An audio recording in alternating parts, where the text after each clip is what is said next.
আপোনাৰো চিৰিত উঠানামা কৰোঁতে আঁঠুত বিষ হয় নেকি বা আপোনালোকে বেছি সময় বহি থকাৰ পিছত উঠিলে আঁঠুত জিন কৰে নেকি যদি তেনেকুৱা আপোনাৰ লগতো হয় তেন্তে আজিৰ এই ভিডিঅ'টো একেবাৰে শেষলৈ চাওক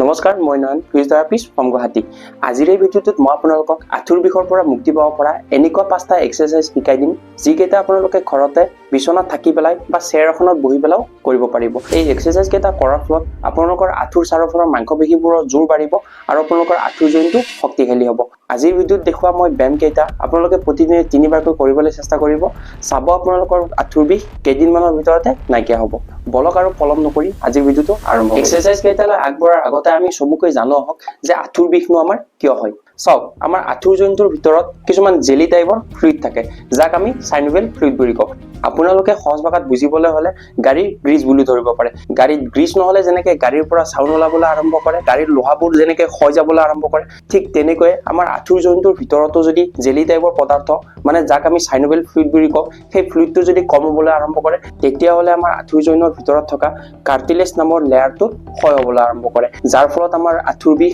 ক্ৰমান্বয়ে বাঢ়ি গৈ থাকে বা আঁঠুৰ পৰা ক্ৰিক ক্ৰাক চাউণ্ড ওলাব আৰম্ভ কৰে এই সমস্যাটোক মেডিকেল ভাষাত অস্টিওআৰ্থ্ৰাইটিছ বুলিও কোৱা হয় সাধাৰণতে 100ৰ ভিতৰত 90% মানুহৰে এইটো সমস্যা হোৱা দেখা যায় এতিয়া আমি চাওঁ হওক ইয়াৰ এক্সাৰসাইজবোৰ কেনেকুৱা ধৰণৰ কৰিবৰ কাৰণে আপোনালোকে বিছনাত বহি লৈ পেলাই টাৱেল এখন মেৰাই ল'ব পাৰে বা মই লোৱাৰ দৰে গাৰু এটা চেপেটা কৰিও ল'ব পাৰে এনেকৈ লৈ পেলাই আপোনালোকে টাৱেলখন বা গাৰুটো আঁঠুটোৰ তলত দি পেলাই আঁঠুটোৰে হেঁচিবলৈ চেষ্টা কৰিব তাৰপিছত আপোনালোকে আঁঠুটোৰে হেঁচি থাকোঁতে ভৰি পতাটো আপোনালোকৰ গাৰ ফালে টানিবলৈও চেষ্টা কৰিব এনেকৈ আপোনালোকে এইটো পজিশ্যনত 10 ছেকেণ্ড হোল্ড কৰিব লাগিব মানে 10 ছেকেণ্ড ৰখিবলৈ চেষ্টা কৰিব লাগিব তাৰপিছত এইটো এক্সাৰসাইজ আপোনালোকে এখন ভৰিৰ কাৰণে 10ৰ পৰা 15 বাৰ কৰিব লাগিব যদি আপোনালোকৰ দুখন ভৰিত বিষ আছে তেন্তে দুখন ভৰিৰ কাৰণে এইটো এক্সাৰসাইজ কৰিব পাৰে এই এক্সাৰসাইজটো কৰাৰ ফলত আপোনালোকৰ আঁঠুৰ চাৰিওফালৰ মাংসপেশীবোৰ মজবুত হ'ব যি আপোনালোকৰ আঁঠুৰ জইনটোক খোজ কাঢ়োতে ছাপোৰ্ট দিব যাৰ ফলত আপোনালোকৰ আঁঠুৰ জইনটোত চাপ কমকৈ পৰিব আৰু বিষো কম হ'ব তাৰ পিছৰ এক্সাৰসাইজটোৰ কাৰণে আপোনালোকে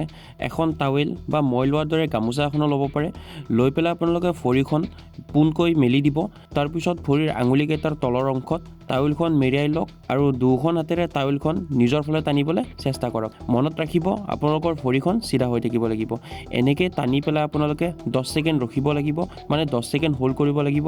এনেকৈ আপোনালোকে এইটো এক্সাৰসাইজ এখন ভৰিৰ কাৰণে 10ৰ পৰা 15 বাৰ কৰিবলৈ চেষ্টা কৰিব লাগিব যদি আপোনালোকৰ আনখন ভৰিৰ আঁঠুটো বিষ আছে তেতিয়াহ'লে আনখন ভৰিৰ কাৰণেও কৰিব পাৰে এই এক্সাৰসাইজটোৱে আপোনালোকৰ আঁঠুৰ তলৰ অংশৰ জঠৰতা বা stiffness দূৰ কৰে ভৰিৰ শিৰাসমূহ মুকলি হয় আৰু ৰক্ত সঞ্চালন বৃদ্ধি পায় যিয়ে আঁঠুৰ বিষ কম কৰাত বহুতখিনি সহায় কৰে তাৰ পিছৰ এক্সাৰসাইজটোৰ কাৰণে আপোনালোকে প্ৰথম এক্সাৰসাইজতে মেৰুৱাই থোৱা টাৱেলখন বা মই লোৱাৰ দৰে গাৰু এটা মেৰুৱাই লৈ পেলাই ভৰিখন পোন কৰি পেলাই টাৱেলখন বা গাৰুটো আঁঠু দুটাৰে হেঁচি দিবলৈ চেষ্টা কৰিব এনেকৈ প্ৰেছ কৰি আপোনালোকে 10 ছেকেণ্ড ধৰি ৰাখিব লাগিব মানে হোল্ড কৰিব লাগিব এনেকৈ আপোনালোকে এইটো এক্সাৰসাইজ 10ৰ পৰা 15 বাৰ কৰিবলৈ চেষ্টা কৰিব লাগিব এই এক্সাৰসাইজটো কৰাৰ ফলত আপোনালোকৰ আঁঠুৰ ভিতৰৰ মাংসপেশীবোৰ সবল হ'ব আৰু লগতে ই আপোনালোকৰ আঁঠুৰ এলাইনমেণ্ট বা ভাৰসাম্য ঠিক কৰাত সহায় কৰে যাতে আঁঠুৰ জইন দুটা খহনি নাখায় তাৰ পিছৰ এক্সাৰসাইজটোৰ কাৰণে আপোনালোকে বিছনাত পোনকৈ শুই ল'ব লাগিব তাৰপিছত আপোনালোকৰ যিখন ভৰিৰ আঁঠুত বিষ আছে সেইখন ভৰিৰ পতাটো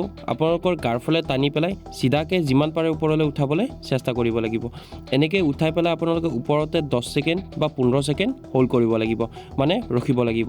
এনেকৈ আপোনালোকে এখন ভৰিৰ কাৰণে 10ৰ পৰা 15 বাৰ কৰিবলৈ চেষ্টা কৰিব লাগিব যদি আপোনালোকৰ দুখন ভৰিত বিষ আছে তেন্তে দুখন ভৰিৰ কাৰণে এই একে এক্সাৰসাইজে কৰিব পাৰে এই এক্সাৰসাইজটোৰ আটাইতকৈ ডাঙৰ সুবিধাটো হ'ল ই আঁঠুৰ ভিতৰৰ জইনটোত কোনো ধৰণৰ হেঁচা নিদিয়াকৈ আমাৰ আঁঠুৰ চাৰিওফালৰ মাংসপেশীবোৰ মজবুত কৰে আঁঠুৰ বিষ থকা লোকৰ বাবে ই অতি সুৰক্ষিত আৰু ফলপ্ৰসূ তাৰ পিছৰ এক্সাৰসাইজটো কৰিবৰ কাৰণে আপোনালোকে বিছনাত পোন হৈ শুই লৈ পেলাই আঁঠুটো বেকা কৰি লৈ পেলাই গুৰুহাটোৰে বিছনাত হেঁচি দিবলৈ চেষ্টা কৰিব হেঁচি দি পেলাই আপোনালোকে ভৰিখন লাহে লাহে পোন কৰিবলৈ লাগিব ঠিক মই ভিডিঅ'ত কৰাৰ দৰে এনেকৈ আপোনালোকে এইটো এক্সাৰসাইজ 20ৰ পৰা 30 বাৰ কৰিবলৈ চেষ্টা কৰিব লাগিব এইটো এক্সাৰসাইজে আপোনালোকৰ আঁঠুৰ পিছফালৰ মাংসপেশীবোৰ সক্ৰিয় কৰে আৰু আমাৰ আঁঠুটোক সন্মুখৰ লগতে পিছফালৰ পৰাও সুৰক্ষা আৰু শক্তি প্ৰদান কৰাত সহায় কৰে সেইবাবে এই ব্যায়ামটো অতি প্ৰয়োজনীয়